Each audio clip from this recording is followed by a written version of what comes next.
This is the world of Salesforce and Dropbox, HubSpot and Evernote, a world unthinkable without cloud software services. Most businesses and consumers use SaaS every day to get work done. Driven by the internet and ever-expanding availability of bandwidth, SaaS has come to dominate our lives in a very short span of time. But developing a defining service, often ahead of its time, getting users to engage, secure funding, protect IP, and building a truly remarkable and successful SaaS is not an easy task. SAAStories brings conversations with the dreamers and visionaries who dared to think ahead. How they built their SaaS, genesis, struggles, trials, tribulations, and eventually success. Welcome to SAAStories. Thank you for your time and for joining us in this session. I have a favor to ask. While you continue to listen to the podcast, please leave a comment or rating at iTunes or wherever else you get your podcasts from. I personally look at each comment and will give you a shout out to each of you in our following episodes. It means a lot to hear from you.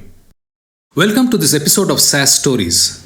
Business intelligence and usable data is a key growth area in the world of SaaS. Soledify is emerging as an important player in this space focused on the enterprise segment, and to learn about their journey, we met up with Florin Tufan, CEO and co-founder of Soledify. Most of the business data comes from two sources. Comes from LinkedIn or any major company that reached the scale needed to structure huge data on hundreds of millions of companies, tens of millions to be more precise. Okay, so one, there's LinkedIn, and two, there's you buy it from the government. And with the government, you have the same, you basically inherit all the inaccuracies of the government data. So for example, in most countries, you have no incentive to declare your real business activity. Sometimes you don't have the accurate code to declare your business activity. For example, for us, we do software development. Is that what we do? You can say that. If you go to our profile on Crunchbase, you'll find a much better definition than just software development, of course. But in relationship to the government, that's all we can classify as. And that was before we knew what we're going to do. And if we had become a web development agency and just made a different call at some point, it would have still said software development. Florin Tufan is the co-founder and CEO of Soledify. He comes with a deep background in marketing and product management with a passion for deep tech and finding the solution to complicated problems. Soledify is a big data company and uses AI to gather in-depth and updated information on 60 million plus companies worldwide. The data is used by small and large companies for a number of use cases, from sales to marketing to procurement. Now, on to this interesting episode of SAAStories with Florin Tufan. Florin, welcome to SAAStories. I'm delighted to have you here in the show. I really am, intrigued by the journey that you have had so far and the success that you have got. And I believe there will be lots for SaaS founders to learn. So tell us a bit about you, your background, and how you got into Soledify. Thanks for having me. It's a pleasure to be here. It started off as an accident. I had this guy at work. I used to be a product manager in a large mobile app publishing company. And I had this guy at work who was the VP of web development, who I had a great relationship, and I thought he's a great, very committed guy. I remember at one time he had a task that was turned out to be a lot harder than he thought he was. So we came back at work the next day and found him in the exact same position, and he wasn't even pissed. Like, that's who he is. So I had this guy at my office. His name is Mihai. We just wanted to do something on the side together. Like, well, let's do something. Let's do something that seems interesting to us, and we not even care about doing market research beforehand. Let's just start a hobby project. And we had this third friend who was also a coder. And the agreement between us was like, I'll handle all the non-coding stuff, you handle all the coding stuff, between you two.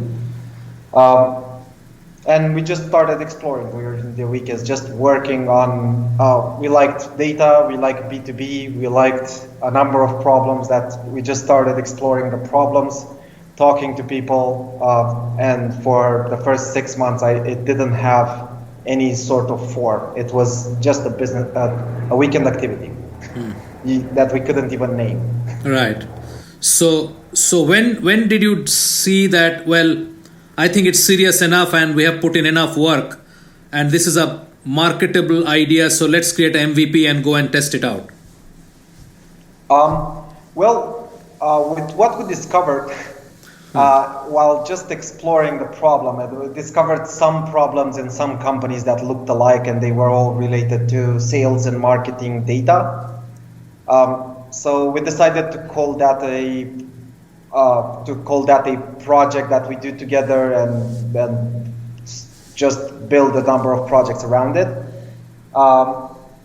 And we started seeing patterns at some point, and it started being, we were at some point we said, okay, we can solve this for this client in exchange for money, but we could solve it 5 times better for 100 clients if we had enough time. So, and it was time to quit our jobs, basically. And we weren't making enough money to support ourselves at that point, but we thought we had some money with good jobs and so on. And we just thought that it has, the patterns are clear enough that it's good enough to invest most of our times into it. It's a tricky thing, right? So you have a steady job, and now you're in a mobile app company which was building mobile apps, and you are getting into a space which is about data.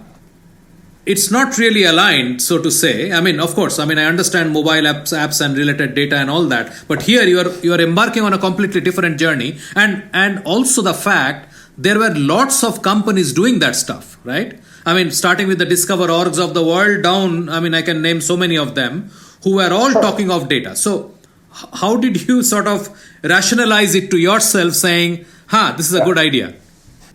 We had a client in the US who had a lot of resources. They just raised a pretty big round.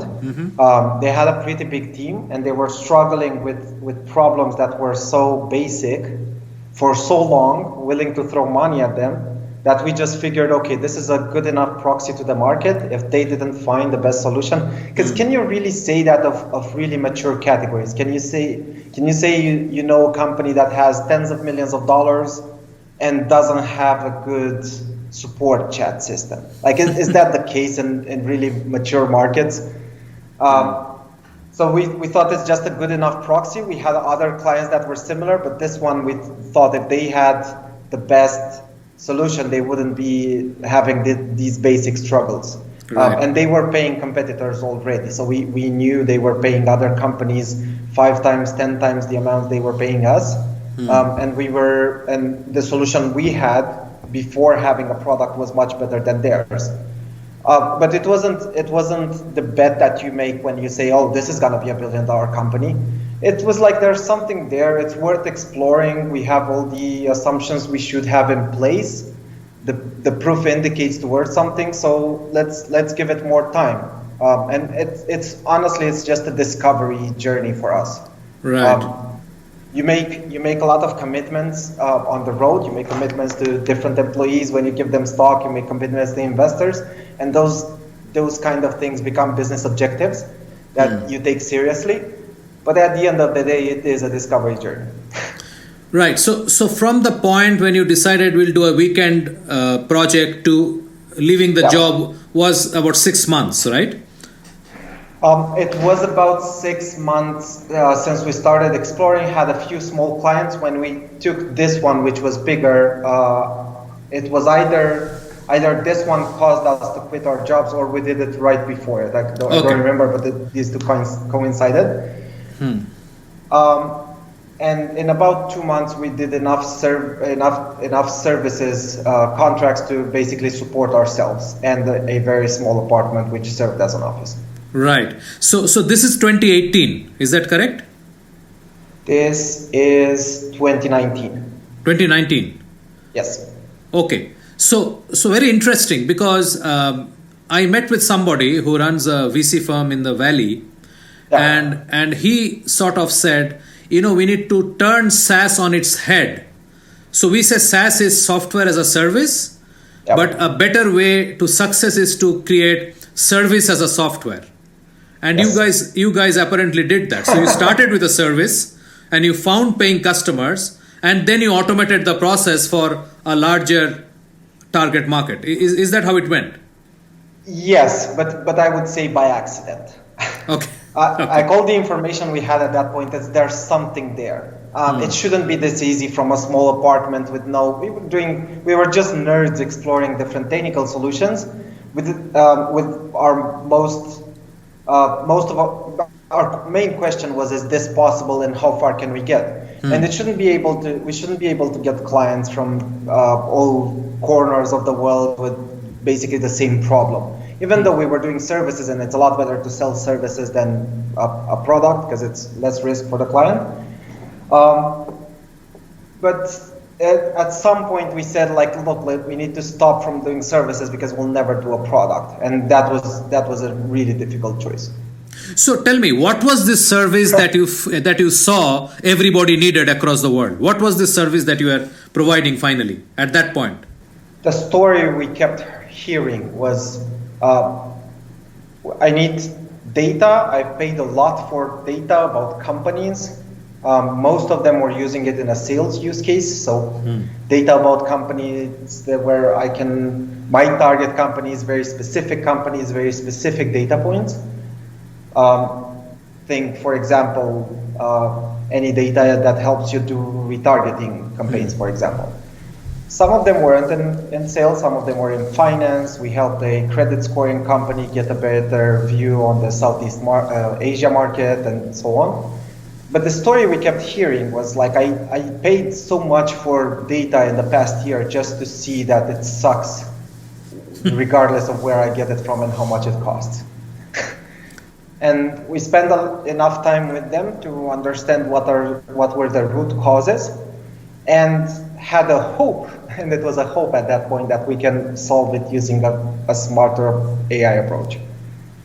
So because what the companies did in essence, they said, we are paying a lot for bad data, and that's including some of the largest companies in the world.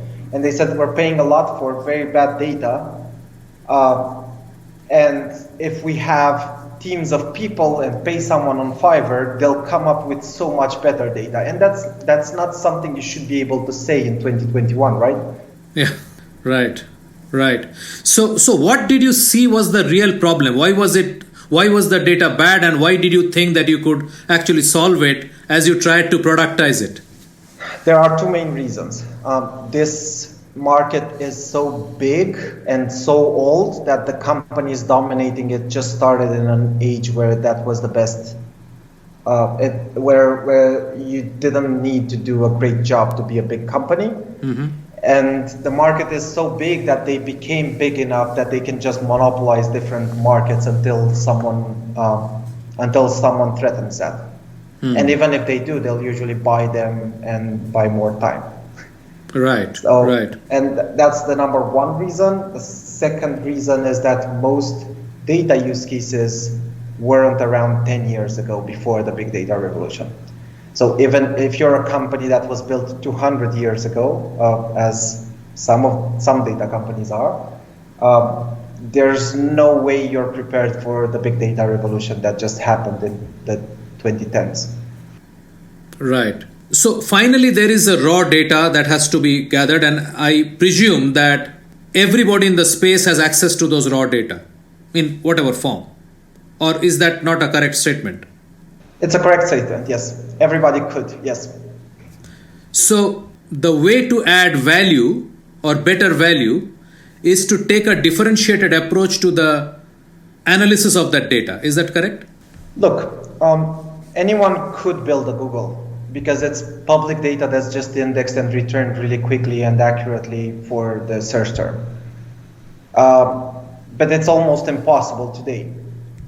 But at some point when they did, everybody had access to the same resources. But then over time, you learn more than others because you got this.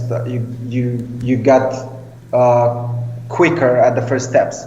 Right. And it's very similar. Look, most of the business data comes from two sources. Comes from LinkedIn or any major company that reached the scale needed to structure huge data on hundreds of millions of companies, tens of millions to be more precise.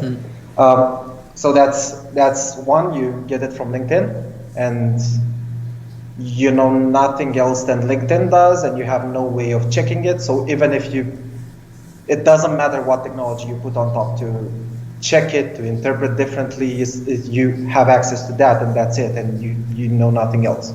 Okay, so one, there's LinkedIn, and two, you buy it from the government.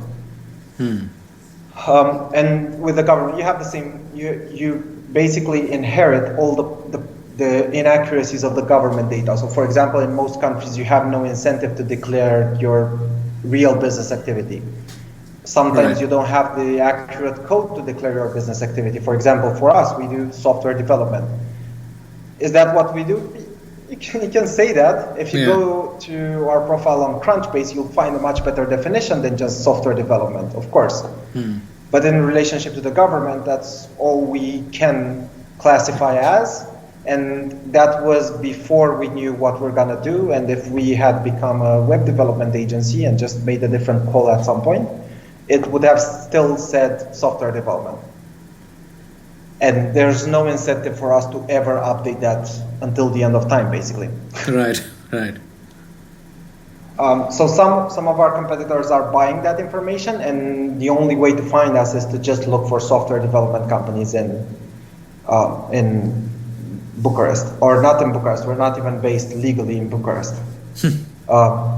So they'll never know we have a different location than the one registered with the government, which we did for tax purposes. And till the end of time, we're a software development company, regardless of what happens in reality. Right. So we thought there's a better way, which is closer to what humans do, where you just research. Maybe you Google search, you go to the social media, you go to the company's website, you visit specific pages, you look up articles on the founders, you look up articles on the company, and bundle that up together, structure it, have descriptive pieces of text if needed, where there's a story about the company, but also have a specific label where you're not a software development, but you're a web design agency or a search engine optimization agency. And that data is ready for any big data use case.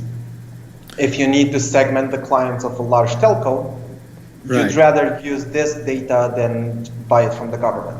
Right. By the time you have reached this stage where your services business now can become a product, or you have enough data to actually convert it into a product, have you raised money at this point?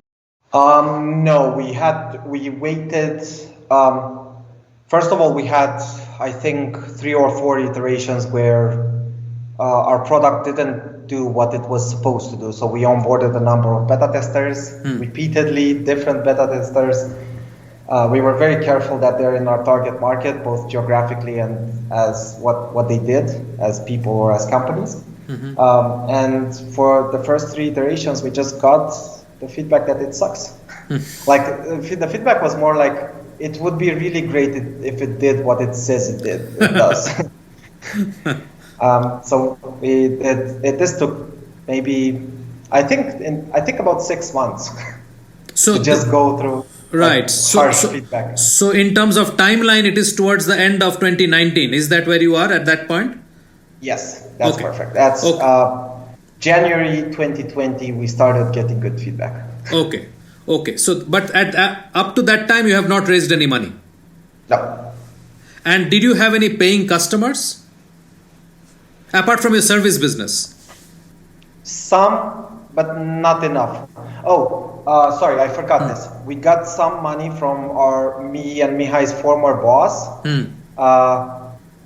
which acted as an angel investor. Okay. But it was more like a farewell money when we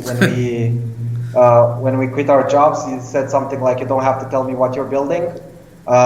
Just make it it doesn't matter. I want to be a part of it. But take this money, and even if you don't need it, just so you're not pressured to make a decision based on paying the rent.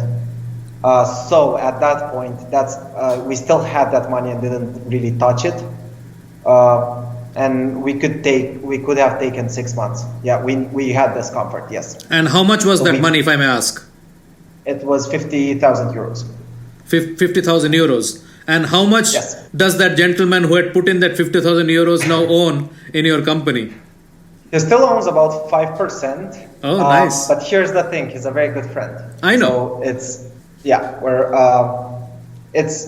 he got a good investment deal from like an investor's perspective. But as a friend, we're happy if he makes a lot of money. Of course, I mean, at that point, somebody giving you 50,000 euros is invaluable, right? You cannot put a value to that money. It is the trust and the confidence that it was giving you, and he was showing in you, right? I think yes, definitely. And I'm not able to name another person that would have made the same choice. But since it happened, I was thinking if you have €1 million, it's probably a very good investment strategy if you have a good network and you know a lot of people that start working on stuff. You get equity in 20 companies for €1 million at an extremely good price, and just one of them has to become a good company, a decent company, not even $1 billion or something huge.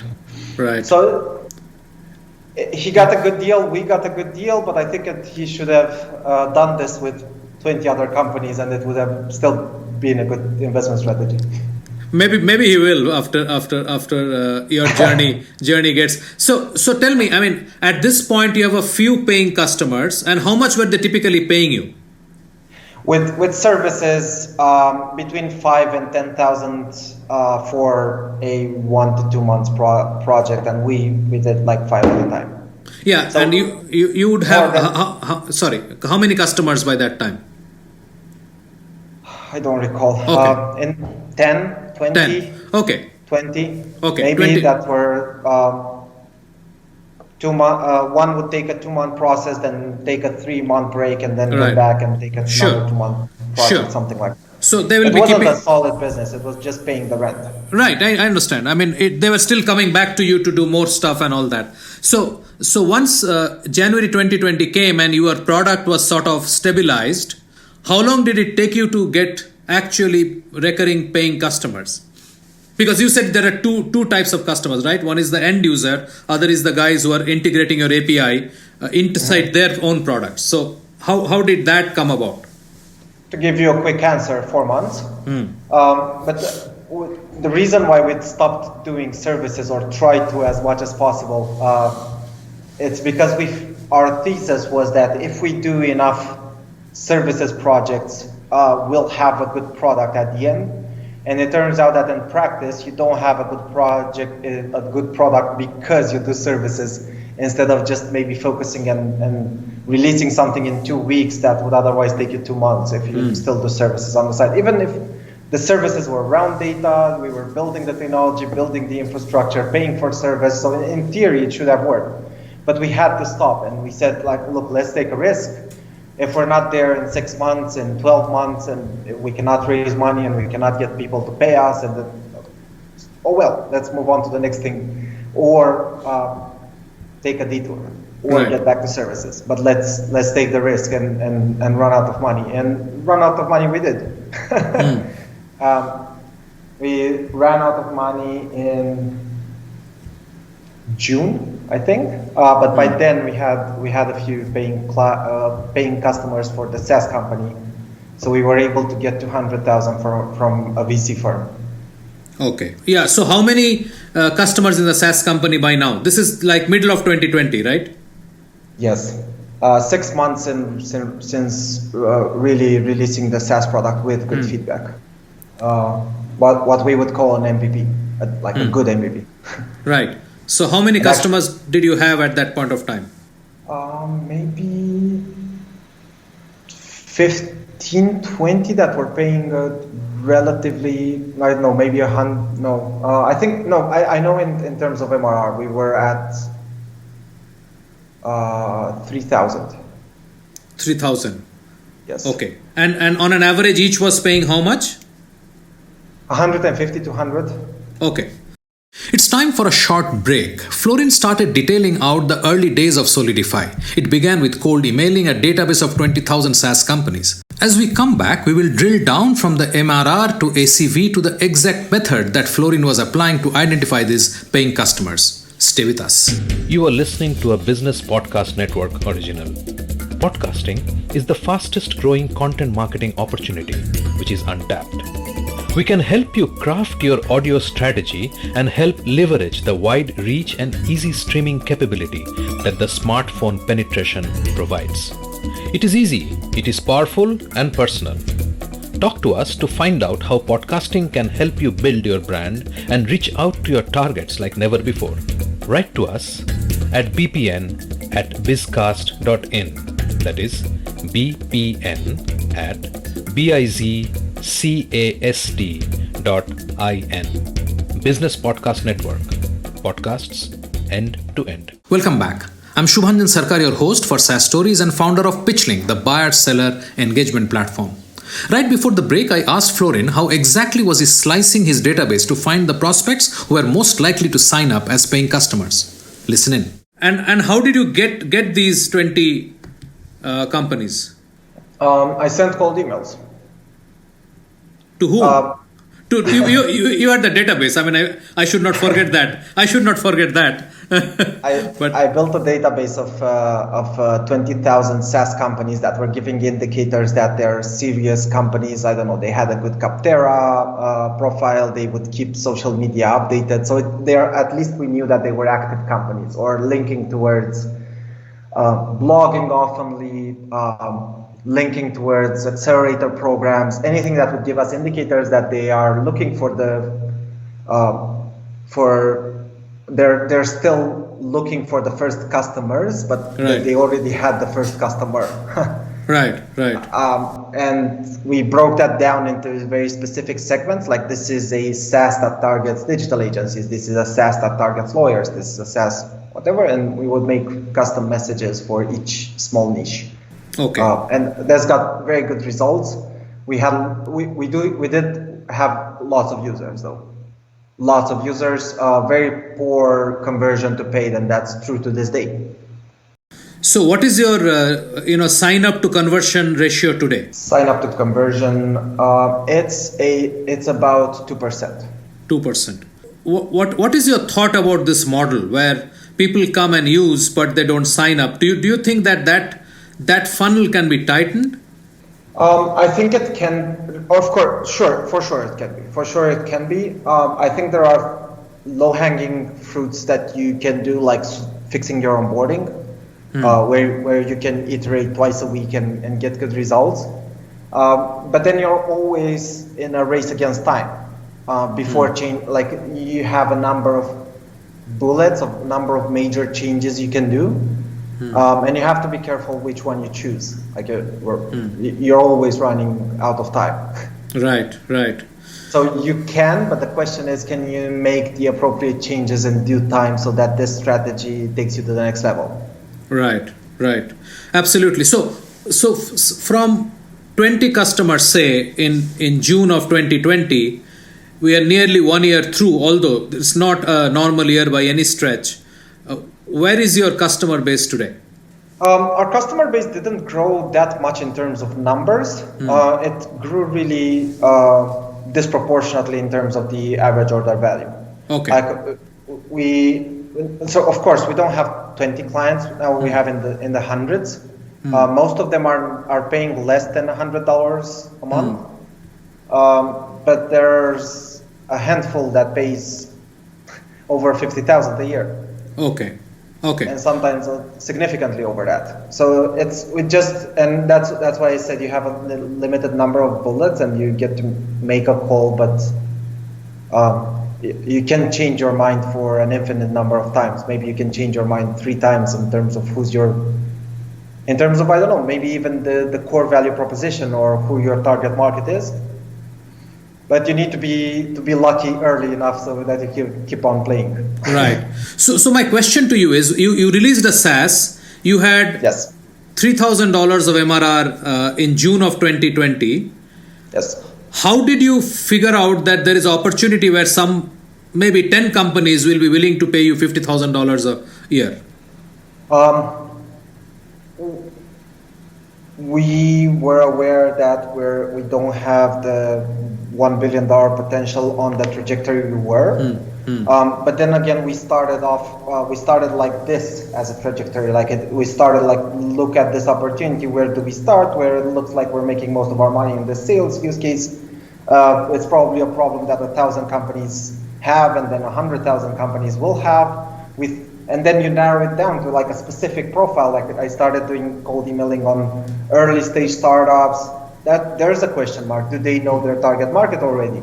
And then on very specific types of clients, targeting specific types of niche. And there's so many assumptions that you make on that road. Like you say, okay, here's 500 early stage startups that target digital agencies. I'm gonna sell my software to them and help them reach those digital agencies. And maybe 2 months later, or specifically 2 months later, you find out that that's not their best channel. Like you're selling something to them that they will use in a different way, and those assumptions that you make on the way, you have to figure out which one is wrong early enough. So we basically had a good idea of which one was wrong, and we knew that if we're raising money and get 2 more years of runway, or 18 months of runway, that gives us enough time to change our assumptions, have the time to validate them, have the time to go to the next level.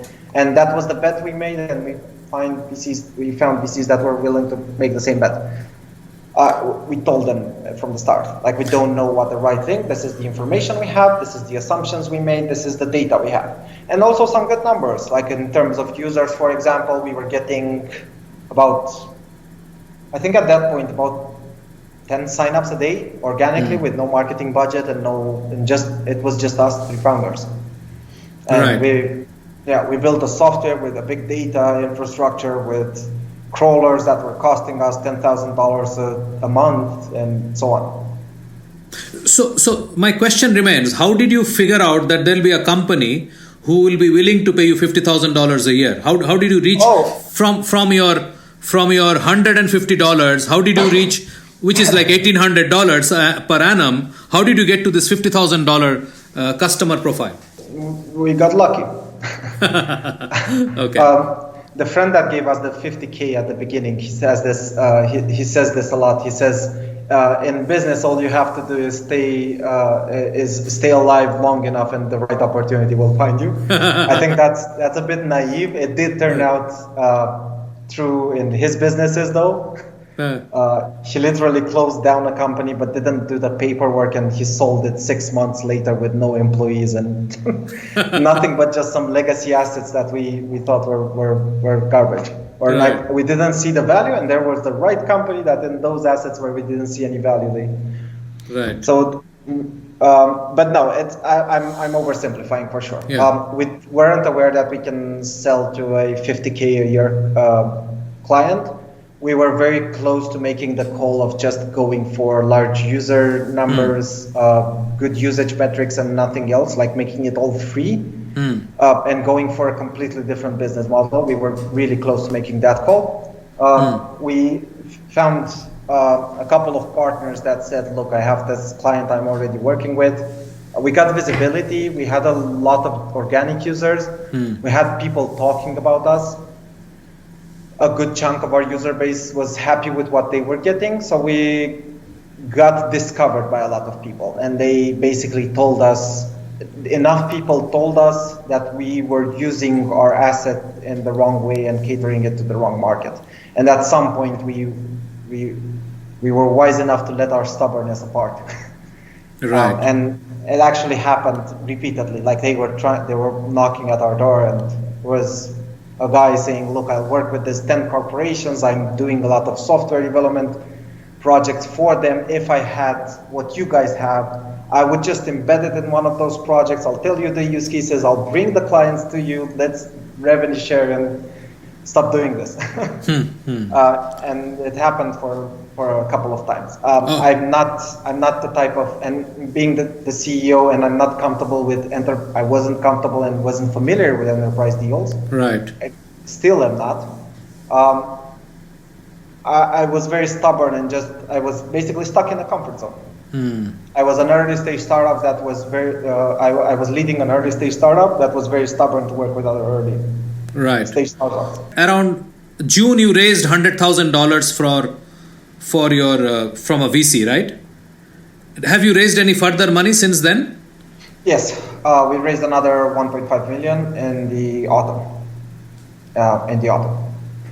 In Q4 last year. Okay, and these were VCs based where, in Europe? Yes. Okay. Fine. It's a much better choice. So the 100K you can usually at least in Europe, and as far as I know in the US as well, you can basically get it from anywhere. There's a lot of VC funds or accelerators that will just place the 50K, 100K, 200K bet in a good thesis and just spray and pray, do it in 50 companies, 100 companies at the same time, and it usually it works well, right? Because if you strike gold with one of them, it will pay for all the others.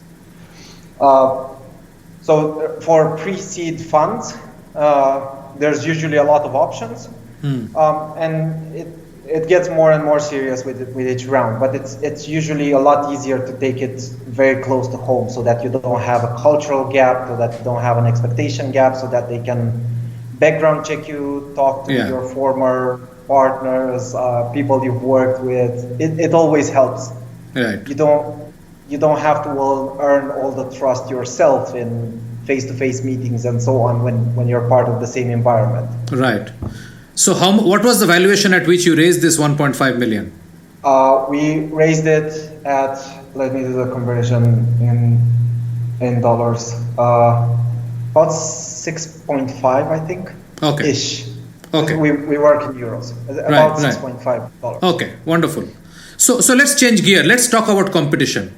There are big guys, there are small guys, there are all kinds of people doing sort of the same thing that you are doing, giving access to data about companies. Typically, sales is the most preferred use case. What do you think about companies like ZoomInfo, Discover.org, apps like Seamless and so on, right? Mm-hmm. So, did you consider them competition? If you do, how do you differentiate with them? I do consider them. I did consider them competition more than I do now. Now they're sort of in the same space, but not really competitors. We haven't heard the name ZoomInfo in a while from clients because we're going for a different typology. But back when we wanted to cater to early stage startups, we were in a competition with Seamless, and the problem is that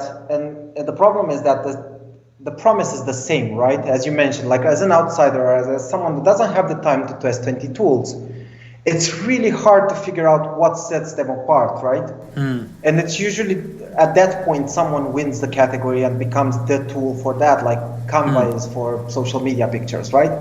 And even if you come with the same promise, even if you do like Canva for video, it's really hard to make people associate a different product with the same.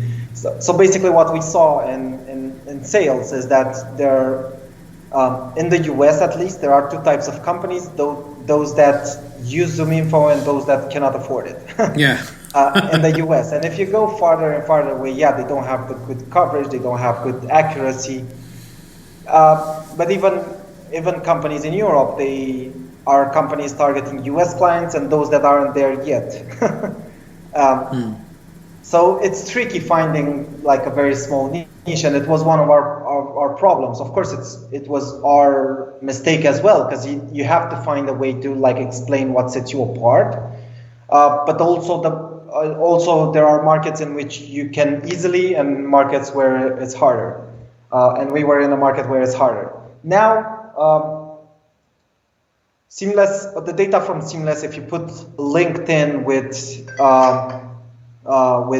data outdated for 2 months, and you put Seamless next to it, you get the same LinkedIn has more data, but the data you see in Seamless is the data from LinkedIn 2 months ago. Emails, you get, 80% accuracy. We were trying to, or I'll explain what we were trying to do a bit later. With Seamless, it's very cheap. It does what it says it does. If you don't care and just do big numbers, and it's gonna do the job. With ZoomInfo, you get what you're promised. You get good accuracy. You get in-depth data, C-level executives, large companies based in US, billion-dollar plus public companies, and so on. You get good data on that. If you want to target lawyers, though, they won't be on LinkedIn. If you want to target doctors, they won't be on LinkedIn. If you want to target small business owners, they won't be in ZoomInfo. They won't be in Seamless. They won't be on LinkedIn. If you want to drive this strategy as we did, where you want to contact 20,000 early stage SaaS startups and group them by niche, there's no tool helping you do that. So our job was to find those that care enough so that they do the segmentation and care enough. It's more of an ROI metric. Like if you send 20,000 emails with the same text, and you send 20,000 emails with the text customized based on each segment and so on, what's the difference in results? And that's the difference and that basically gives you the amount of work and time you should be willing to put into this task. So our mission was to find these companies. Right. And we did a poor job at first in June last year when we weren't, I think we got a lot of signups and still do to this day, because it is a big problem and because most of the products suck, and it's very frustrating as a user to try 5 solutions and see they all suck and not understand why and why no one cares to really solve your problem. So we were getting, and still do get, a lot of signups. We switched to giving them a lot more on the free plan, not trying to convert, just enjoy the awareness. And at some point, I think good karma. Yeah, and just work with clients where it really is worth it.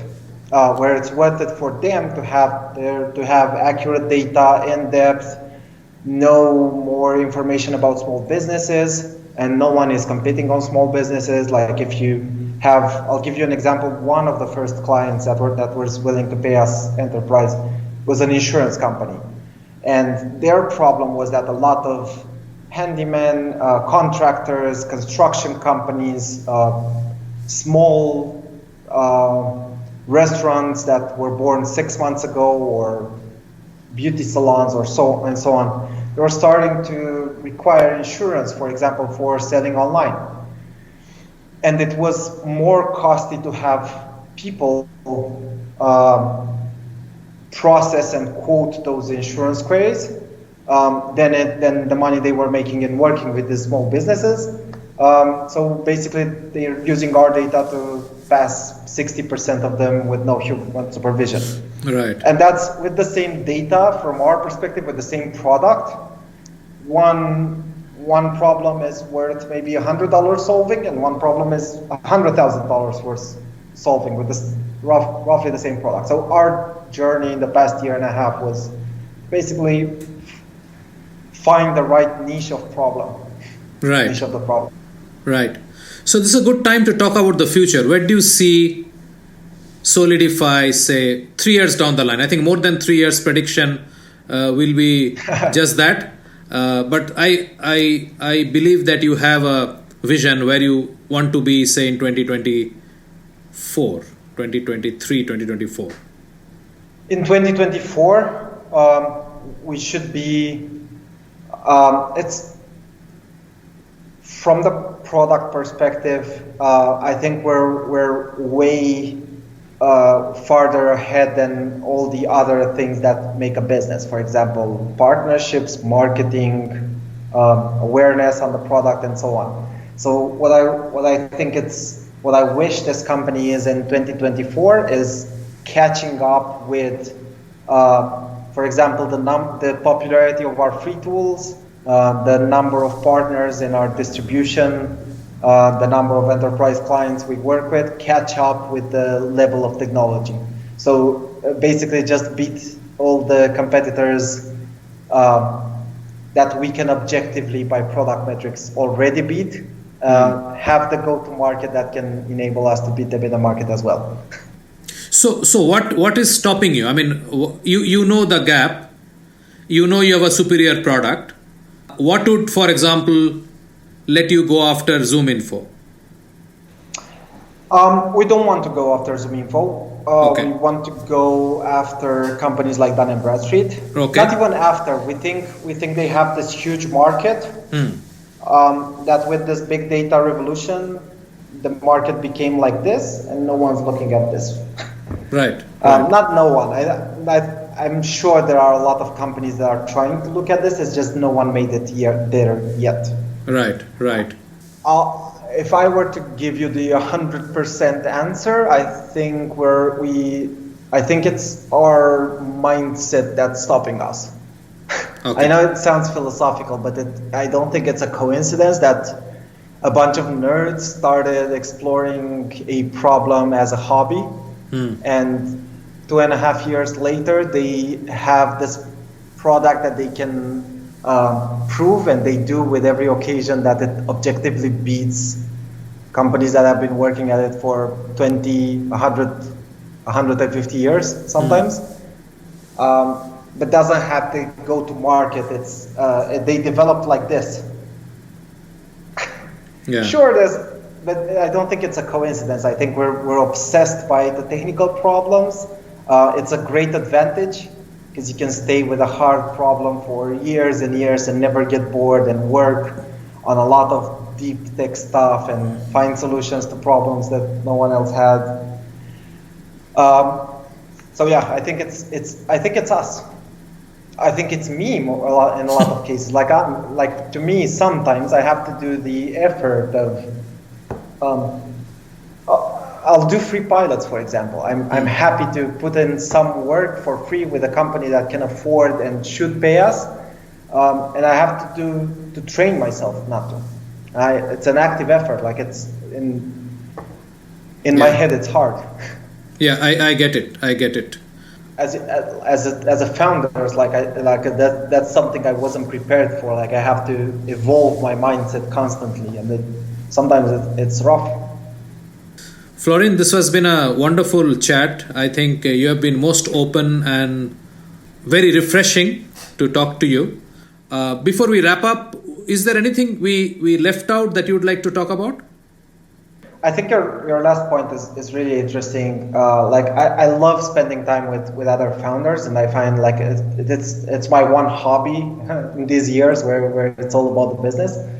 And I often hear things like or see people giving up because it's harder than they think it should be, and the expectations set wrong, and what am I doing so wrong that it took me 6 months to get to this, and it's I don't think we should be that careful with the narrative that we put out. Right. And I think at some point there's not that much to gain from, like, sure, if you can make everything look perfect from the outside, I think that's great. But at some point people will look in, and you have to have the same level of perfection inside. Yeah. And I think we'd all be better founders if we shared this stuff between us. Sometimes you need patience. Absolutely. I totally agree, and that's the whole idea of SAAStories. SAAStories is brought to you by PitchLink, the buyer-seller engagement platform. PitchLink enables high-quality interactions between buyers and sellers through presentation and discussion modules. Sellers create personalized sales presentations and reach out to prospects through a non-intrusive, buyer-qualified engagement. PitchLink requires no installation or download and holds the entire repository of sales collaterals and buyer-seller conversation. Talk to us to know more about how you can engage with customers without intrusion. Call us on 990-216-3132. That is 990-216-3132. That's great, Florin. It was wonderful. Thank you very much. I really appreciate it. And obviously, I mean, it goes without saying that we'll talk again and we'll share some notes 1 year down the line, 6 months down the line. As good things happen to you, I'm sure I'll be in the loop somewhere, and we'll find the opportunity to talk again. Okay? Thanks for having me. It was a pleasure. We have a fantastic lineup over the next couple of episodes with great conversations, including Roberto Crocchi, Managing Director for Microsoft for Startups MEA, Abhijit Vijay Varghia, co-founder and CEO of Nectar.ai, Lazare Rosilan, co-founder and CEO of Spoke, and many more. Subscribe in your favorite podcast app so you do not miss a single episode. Thanks for listening. Thank you for being with us today and listening to this episode of SAAStories. This is where I speak with the dreamers and visionaries who dared to think ahead and build world-class SaaS products. We hope this conversation helped you with the insights that you can go and apply right now to your own SaaS journey. We hope to have you here with us again in the next episode of SAAStories.